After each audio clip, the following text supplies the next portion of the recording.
당선, 친문 건재 속 당명만 빼고 다 바꿔입니다. 네. 5선 중진인 그 송영길 의원이 어제인 2일 그 민주당의 신임 당대표로 이제 선출이 됐는데 일단 뭐 어느 정도 뭐 예상이 된 결과였죠? 예, 그 어제 전당대회를 마치고 곧바로 당대표 임기가 시작되니까 이제 대표라고 부르면 됩니다. 네. 송영길 대표 같은 경우에는 당내 86그룹의 맏형이자 또 5선 국회의원이고요. 또 당대표 후보자들 중에서 유일하게 광역단체장인 인천시장직을 맡아 사실 정치적 체급만 놓고 보면은 다른 후보들보다 한 수 위로 분류되어 왔습니다. 예. 특히 이번에 이제 3수 끝에 당대표에 선출된 건데요. 지난 2018년 당대표 선거에서는 그 이해찬 전 대표에 이어 2위에 오르는 이제는 파란을 일으켰는데 이제 그 과정에서 이제 전국적인 조직망을 이미 갖췄다라고 해서 이번 당대표 선거에서도 다소 우세하지 않냐라는 평가를 받아왔습니다. 네. 그렇다 보니까 포스트 이해찬을 얘기할 때 송영길 대표 빠지지 않았고요. 이번에도 송영길 대세론이 이제 선거 초반부터 계속 있었죠. 그랬죠. 자, 그런데 이번에 그 선거 결과를 보면은 대세론이라고 하기에는 좀 그 아슬아슬한 그 벼랑 끝 승부로도 보이는데 좀 어떻습니까? 맞습니다. 그 최근에 이제 이낙연 전 대표 같은 경우에는 아주 그 큰 표차로 이제 당선이 됐는데 이번에는 그렇지가 않습니다. 네. 최종 득표율을 보면은 송영길 후보가 35.6%, 홍영표 후보가 35.01% 그리고 우원식 후보가 29.38%였는데요. 예. 친문 핵심으로 분류되는 이 홍영표 후보를 단 0.59%로 제친 정말 간발 승리라고 볼 수 있습니다. 특히 이번 당대표 선거는 이 대의원 45%, 권리당원 40%, 일반 당원 5%, 그리고 일반 국민 10%로 치러지는데 한마디로 당원과 대의원이 90%를 차지합니다. 그러다 보니까 당내 최대 세력인 친문의 표심, 그중에서도 열성 지지층의 표심이 매우 중요했는데요. 예. 그런데 이 송영길 대표 같은 경우에는 일단 범친문으로 분류가 됩니다. 하지만 또 언론에 따라서는 또 비문으로 또 표현을 하는데요. 예. 한마디로 비주류라는 점에서는 동일합니다. 한마디로 비주류인 이 송영길 대표 같은 경우 이제 4.7 재보선 선거 패배의 결과를 결국 무능과 개선과 그리고 위선에 대한 심판이라고 규정을 했고요. 대통령과 민주당이라는 이름 빼고는 다 바꾸겠다라는 입장이었습니다. 그래서 예.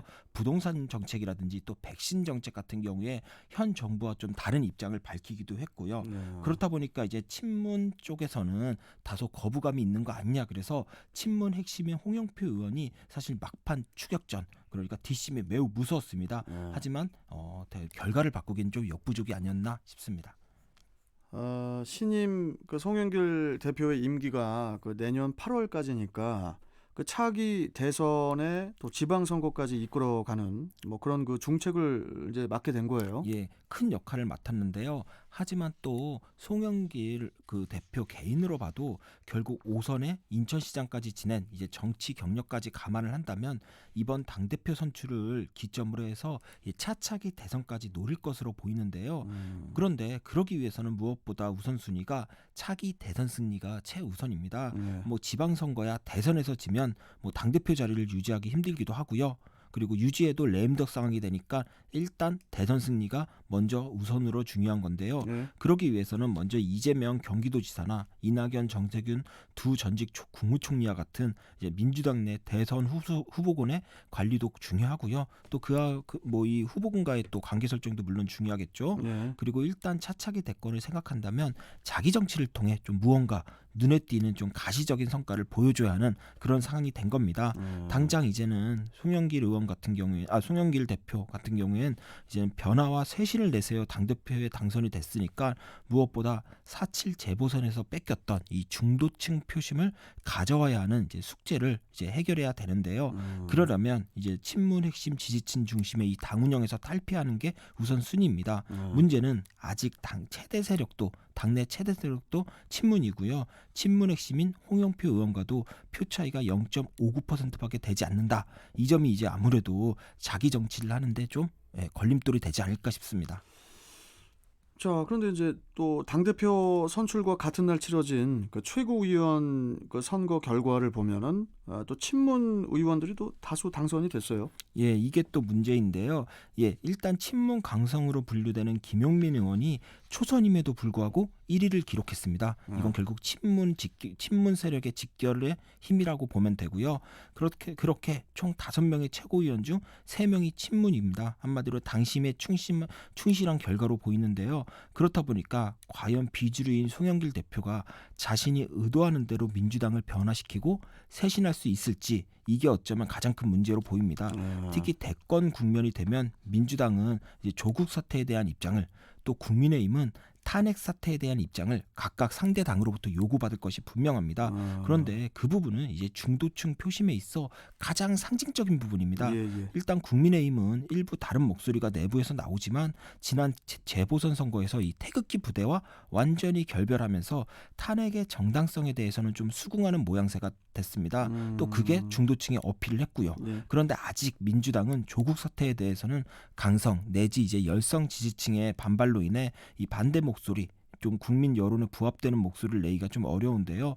무엇보다 송영길 대표가 과연 조국 사태에 대한 민주당의 입장을 어떻게 정리하냐가 앞으로 민주당이 나갈 방향이 어떻게 되는지 알 수 있는 이 가늠자, 그러니까 키포인트가 될 것으로 보입니다. 알겠습니다. 자, 다음 이슈 전해주시죠. 예, 다음 이슈는 박범계의 선택, 차기 검찰총장은 누구입니다. 자, 차기 검찰총장 제청을 두고 박범계 법무부 장관이 그 장고에 들어간 그런 모양새예요. 예. 총장 추천위에서 결정한 4명의 후보 중에 최종 1명을 제청을 하면 국회 청문회를 거쳐서 문재인 대통령이 이제 임명을 하는 그런 절차를 거치는데 이번 주 안에는 뭐 결정이 나겠죠? 예, 뭐 빠르면 오늘도 가능합니다. 일단 검찰총장 임기가 2년인데요. 이번에 임명되는 검찰총장은 특별한 일이 없는 한 그 사실상 문재인 정부 마지막이자 차기 정부 초대 총장이 되는 겁니다. 이전 윤석열 전 검찰총장이 이 정부와 여당과 아주 극심한 갈등을 겪어왔고요. 또 지금 울산시장 선거 개입 사건이나 월성 원전 경제성 조작 의혹 수사와 같이 현 정부를 겨냥한 이제 검찰 수사가 계속 진행 중이다 보니까 차기 총장 임명에 대해서 더더욱 신중을 기할 수밖에 없습니다. 특히 현 정부의 국정 철학에 대한 이해도나 뭐 충성도도 고려를 해야겠지만 지난 4.7 재보선 선거에서 여당이 대패하면서 이제 국민 여론까지 살펴야 되는 상황이기 때문에 결국에는 이것저것 고려할 요소가 많아 좀 복잡한 상황이 돼버린 게 아니냐라는 분석이 많습니다. 자, 일단 뭐 가장 유력했던 그 이성윤 서울중앙지검장이 그 추천 후보에서 탈락하면서 최종 4명의 후보군이 남은 상황인데 어떻게 보시나요? 예, 이성윤 지검장은 지난해 추미애 전 장관과 윤석열 전 총장 간의 이 갈등 국면에서 추 장관 측에 서면서 윤 전 총장의 뭐 징계나 직무정지를 이제 주도를 했습니다. 그런데 결과만 놓고 보면 모든 시도가 이제 실패로 돌아가며 윤 전 총장만 이제 대권 주자로 만들어줬고요. 그 과정에서 이제 검찰 내 리더십이 이미 너무 크게 상처가 나서 사실상 이제 되돌릴 수 없는 상황입니다. 거기에 또 최근 김학의 불법 출금 사건의 피의자 신분이 된 것도 하나의 원인입니다. 하지만 무엇보다도 이 지검장에 대해서는 검찰 내 친정부 인사라는 게 너무 명백히 드러난 상황이다 보니까 이 지검장을 총장직에 임명하는 건 사실상 지난 4.7 재보선에서 나타난 이 민심에 역행하는 게 돼버리는 그런 모양새가 돼버린 겁니다. 그런 측면에서 청와대에서는 상당히 부담스러운 카드가 된 거니까 초기에 배제가 된 걸로 그렇게 보입니다. 그 지난주 그 저희 방송에서도 이승기 변호사께서 그 이성윤 지검장은 좀 힘들다. 오히려 김호수 전 차관이 유력하다고 했는데 그 의견도 아직도 어떻게 유효하십니까? 예, 일단 이성윤 지검장이 낙마하니까 이제는 그 모든 언론들이 이제 김호수 전 차관이 유력하다고 이제는 이제 기사를 쓰고 있는데요. 일단 지금 남은 4명의 후보를 보면은 현재 총장 직무 대행인 이제 조남관 대검 차장검사가 있고요. 김호수 전 차관, 그리고 구본선 광주고검장, 그리고 배성범 법무연수원장, 이렇게 4명인데요. 우선 조남관 대검 차장 같은 경우에는 지금 총장직을 대행하면서 리더십을 잘 발휘해서 검찰 조직의 신망을 얻고 있다라는 평가를 받지만 지난해 윤석열 전 총장 징계 국면에서 추미애 전 장관에게 징계를 철회해달라라는 공개 반대글을 올렸고요. 또 박범계 장관 취임 후에는 법무부의 핀셋 인사를 비판하는 그런 입장을 밝혔고, 그리고 결정적으로 한명숙 전 국무총리 모해 위증 사건과 관련해서 이 박범계 장관이 대검 부장회의에서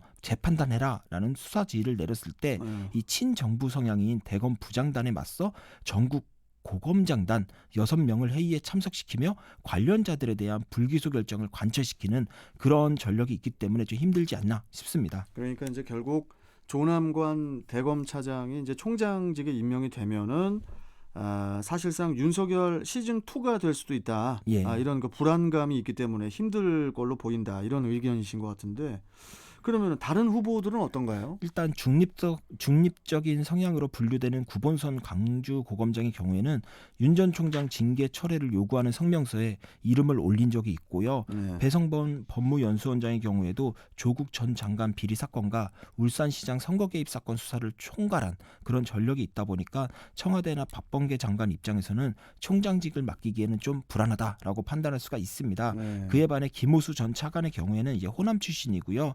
차관 재임 기간에는 박상기, 조국, 추미애 3명의 법무부 장관과 연이어 호흡을 마쳤습니다. 그리고 조 전 장관 그 사태로 장관 직무 대행을 맡았을 때는 이 검찰 개혁과 관련해 문 대통령에게 직보하는 등 현 정권과 신뢰를 쌓아온 점에서 가장 유력한 안입니다.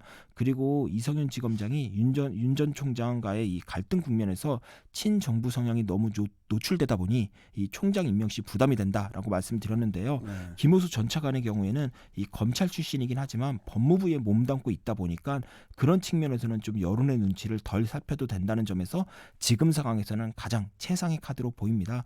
이번 주 안에 빠르면 오늘 그리고 최종 1인 내에 후보가 결정될 것으로 보이니 이 부분은 좀 지켜보면 될 것으로 보입니다. 우리 저 이승기 변호사께서 이제 그 요새 예상 적중률이 상당히 높으신데 한번 또 지켜봐야 될 것 같네요. 부채도서라고 좀. 예, 부채 가지고 다니셔야겠네요. 예. 알겠습니다. 잘 들었습니다. 고맙습니다. 예, 감사합니다. 네. 자, 시사평론가 리엘 파트너스의 이승기 변호사와 함께했습니다.